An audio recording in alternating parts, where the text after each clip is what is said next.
Today, we're going to be talking about coronal scaling, specifically coronal scaling by a dental assistant, which I think is a really trending topic. And I think it's a topic that a lot of people go into with passion. I think this is something that we talk about, and it can get very heated. And we're going to talk today about a little bit about why it gets heated.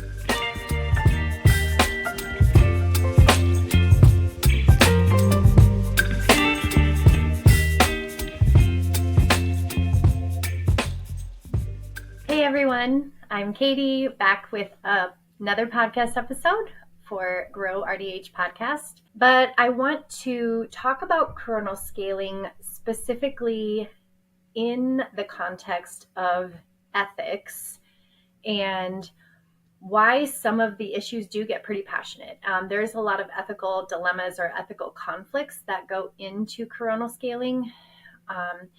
So I think it's just a really important conversation to have because I think it explains and it gives context as to why sometimes this topic can become a little bit heated.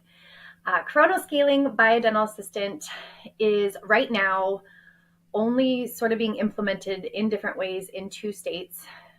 Right now, Kansas and Illinois are states that are attempting to implement this in different ways. And I know just from having talks in our state that South Dakota is currently discussing how this might look in our state. And I know there's other states that are talking about it too. If you're in one of those states, get in touch with me. Get in touch with other hygienists in your area. Get in touch with your associations to join the conversation if you also feel passionately about it. Basically, what coronal scaling is for an expanded function for a dental assistant that allows them to scale above the gum line or supragingival. And it is proposed a lot of the times in the context of access to care because a lot of our rural areas, specifically in South Dakota, or our underserved areas just generally in the nation, there is talks of being a shortage of dental hygienists. And so this always comes up as a solution to that problem. And I think where the ethics come into this is that a lot of the times when we talk about it as a solution to the problem, there are bigger underlying ethical issues here that really make it not a solution. And bringing those ethical issues to the forefront sort of helps us understand why that this is maybe not the best solution. And, if there's underlying problems, there's maybe better ways to address this problem of access to care than coronal scaling. And so let's get into it. Let's first talk about how I want to address this, or sort of outline how we're going to talk about. We're going to talk about patient awareness and codes, and I don't want to throw around a whole bunch of legal jargon, but even when we talk about some of the codes that we're using, really being true to the definition of the code and how it's used, making sure that we're completing the procedures that fall under that code. We're going to talk about that first, and then we're going to talk about maybe some options for how it's employed, what the ethical issues are in each way it's employed. So let's first talk about codes. Anytime we talk about a procedure code that a dental hygienist would use, we're talking about cleaning the entire periodontium to completion. So even if you're using an 1110 code, which is for a prophy, or any of our SRP codes, 4341, 4342, our gingivitis code, 4346, when we're talking about using those codes, when we're entering a contract with a patient, when we choose a procedure that we're going to do, the overall landscape of what those procedures do include the entire periodontium. Even for a prophylaxis, we are cleaning the entire periodontium, supra and subgingivally. It's just in a prophy, that periodontium is healthy, but we still clean under the gum. We still assess the procedures that we do to check below the gum line, the probing and scaling below the gum line. I don't have actual statistics to say the percentage of time we spend on that, but I'm just going to throw out the majority of what we do supra and subgingivally at the same time. I would venture to say that 9/10 of what we do is subgingival and or supra and sub at the same time. And maybe 1/10 of that is spent coronal scaling. And again, most of that is done simultaneously as we do supra and subgingival work. And so when we're talking about using those codes, if we're not doing that, if we're just doing supragingival things, supragingival procedures, we are not ethically fulfilling the contract that we've made with the patient when we're charging them for any of the procedures that I just mentioned. So an 1110, a 4341. If we don't go below the gum line, we're breaking a contract with the patient by not completing the procedure as the patient is aware, if that makes sense.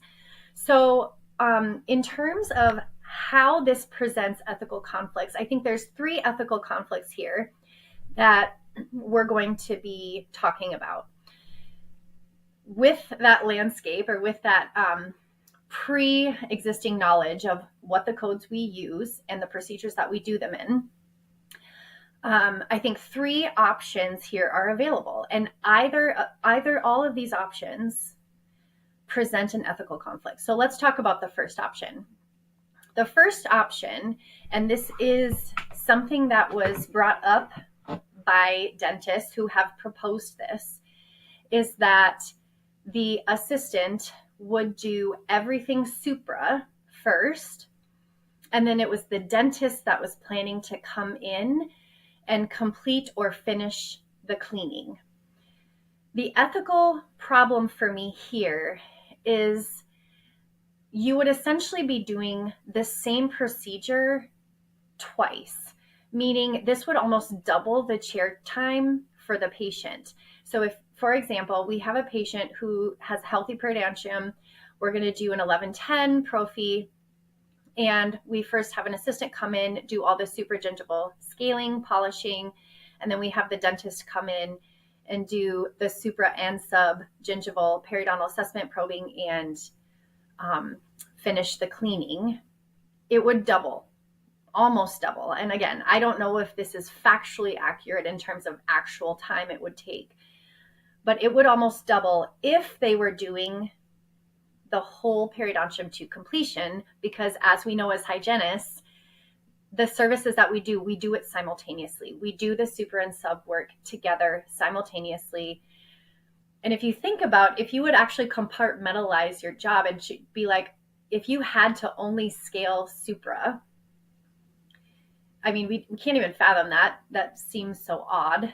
But if we had to only scale supra, it really would, and then we had to go back and do sub, you would be doing those same procedures over again, and it would be double, basically. So that would be one scenario, and that presents an ethical dilemma because it would double the chair time for the patient. So for access to care purposes and for patient satisfaction and patient comfort and just realistically how that would look, it just seems unfeasible. It does not seem like that would be the option or scenario that would actually occur.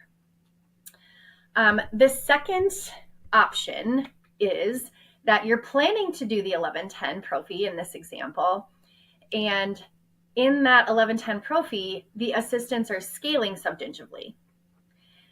In order to get the 1110 procedure completed, if the dentist doesn't have time and we don't want to double the chair time, the assistant would scale subgingivally. And I know that we don't want to make accusations that aren't happening, but I have heard that this does happen. And if this is happening, the ethical implications there is that that completely violates the Practice Act. They would be practicing outside their scope of practice. Not only is this dangerous in terms of patient safety, in terms of doing procedures that you're not trained how to do, and that violation of the Practice Act on a patient safety realm, It also directly undercuts the dental hygienist as an employee. If they're being allowed to illegally be doing a procedure that a hygienist is trained and educated to do, it undercuts our ability to fair pay and access to jobs and hiring, firing, stuff like that. I mean, on the long game of that, I think it's a really slippery slope. And that would be probably the worst option. And again, I don't want to make accusations or say things are happening, but I do know that I have heard of instances that is happening. The third option is that the dentists are not planning to complete the subgingival scaling because they don't have time. I mean, there is also a lack of dentists in certain areas, and they're not planning to complete the subgingival scaling. They plan to supragingival, scale, and polish. Especially, they always use kids as examples in the articles and the press releases that I've read. You know, kids, like they're saying, well, assistants can clean kids' teeth. They don't have disease. They're not as involved. And one, I completely would agree or not agree. I would disagree with that because I've cleaned plenty of kids' teeth that do have buildup, that do have disease. Braces, for example, those, we get out our cavitrons for those types of cleanings all the time.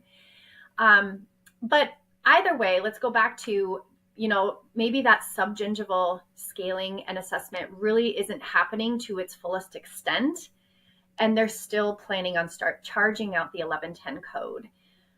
That is a big ethical dilemma because it is, one, violating a contract. When you enter a contract for a procedure code that is clearly defined by cleaning the whole periodontium, and you're not doing that, you're breaking a contract with your patient. The patient isn't aware that you're not cleaning subgingivally. And by not doing that code, essentially you're setting yourself up for risk of insurance fraud. And it's misleading. It could cause or initiate some lawsuits against whatever practice is doing this. But that said, aside from those issues, I think that overall there just isn't a good setup. There's no code for supragingival scaling. There's no outlined plan to, okay, supragingival scaling is allowed. So now how are we going to define or tie that into a procedure that we would actually do and charge for? If not, we're completely misleading the patient on what they're paying for and what we're doing. And I think that's a huge issue. That's a big ethical concern that we as providers really need to think about when it comes to what we're educating the patient on, what we're maybe misleading them on about what they're paying for. And that's a pretty big issue. So those are the three really big scenarios, right? Just to review, either the dentist is going to come in and finish the cleaning and double the chair time, or the dentist is going to charge out the 1110 and allow the assistant to scale the whole periodontium under health, or they're not going to complete the subgingival scaling and they're still going to charge out the 1110 code. So those are the three scenarios. I think that bringing that to light or starting to talk about what are the potential outcomes if those scenarios were to exist, if coronal scaling in your state gets passed, how are we going to address all three of those very specific ethical concerns? And if those aren't addressed and we move forward with a lot of this, those are issues that are going to come to light when we start employing this and when we start enacting this. If you're from Kansas or Illinois and you have insight onto this, or you've seen cases where ethical issues have happened, please reach out to me or your state association or the ADHA, because I think learning more about how these have been handled and learning about what the options are is a great place to start when we're having these conversations. Again, I can just speak in South Dakota. I know that this is a conversation that's going to be had. They're going to bring this forward. We're going to sort of be addressing the issues that it presents with. And we need to work with insurance companies. We need to work with our assistants. We need to work with the certification programs that they're sort of proposing, right? So they're proposing that this is tied to a certification course where the assistants are trained how to use the instruments super gingivally. And so what does that look like? What does that training look like? How long is the training? One of the biggest concerns is here in South Dakota, our dental hygiene school is accredited by CODA. CODA is a arm of the ADA, and they're requiring so many clinic hours for us to be deemed competent to do this service. So it's important for the ADA to mandate those hours and to really ensure that our graduates are competent and providing safe subgingival cleaning. But yet it's a lot of dentists that are also ADA members that are proposing some of these changes and also saying, oh, but when assistants we're going to train these assistants and it's going to be a weekend course, it's going to be this and that, but it's okay because it's super gingival. And I just don't see the connection between how super gingival scaling is going to fix anything. If we're talking about access to care, if we're talking about employment issues, that's a huge issue. If we're talking about the number and amount of hygienists available and hiring issues, to me, because of these three scenarios that I've brought forward, to me, the answer to access to care, coronal scaling does not solve really any of those issues because of the reasons I gave.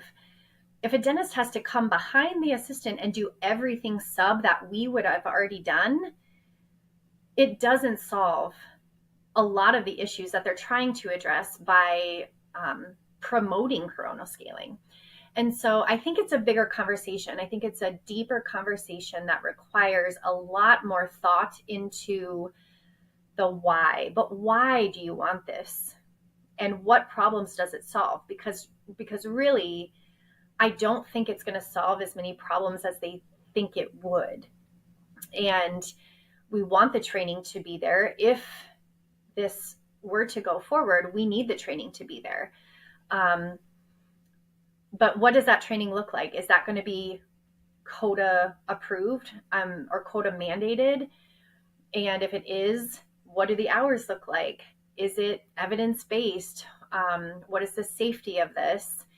And I know in our state, our Board of Dentistry has been very vocal about saying they will not consider anything that's not accredited through CODA, which is awesome. Our state has been very supportive of that, and they understand the purpose and the rigorous criteria and requirements that we're put through as hygienists. They understand that. And I think knowing that gives us a little bit of comfort in that, yes, we have been trained in hours and hours and hours of instrumentation. And so I do think that there's hope there in that. I do think most dentists understand how we are trained and they understand the importance of the training. And I know that in the dental field, they have that issue as well. I mean, look at implants for oral surgeons and placing of the implants and doing oral surgery procedures. The line has been very blurred there. A lot of dentists can go to a weekend course on this, and now they're advertising. That was a really big thing in South Dakota, even just 1 or 2 years ago, advertising as being an implant dentist, right? And so they were blurring the lines there of, do the public understand that a oral surgeon has a specialty in this very unique and important and rigorous field? Or is it just a general dentist that went through a certification course? There was a lot of heated debate in South Dakota about that. And I think that this mirrors that a lot. This conversation that we're having about coronal scaling mirrors that a lot. And there are a lot of dentists that do understand that and are very vocal and in supporting that, yes, this is a really important thing. But I do think it's important to also highlight those three ethical concerns that I brought forward, because to summarize, I do not think that coronal scaling solves those problems. I think it presents more problems than it actually solves. And if you're coming to that conversation about coronal scaling in your state, if you're coming to that conversation, I think it's really important to consider those ethical dilemmas when you're bringing that argument forward, because it helps people understand why this is such a serious thing. Insurance fraud is a serious thing. Breaking contract is a serious thing. That is something a patient can bring legal action against you for. And so being careful about making sure that every procedure that we do is tied to the actual procedures that we do clinically. I think what I'm trying to say, what the codes you're selecting match the procedures that you're doing.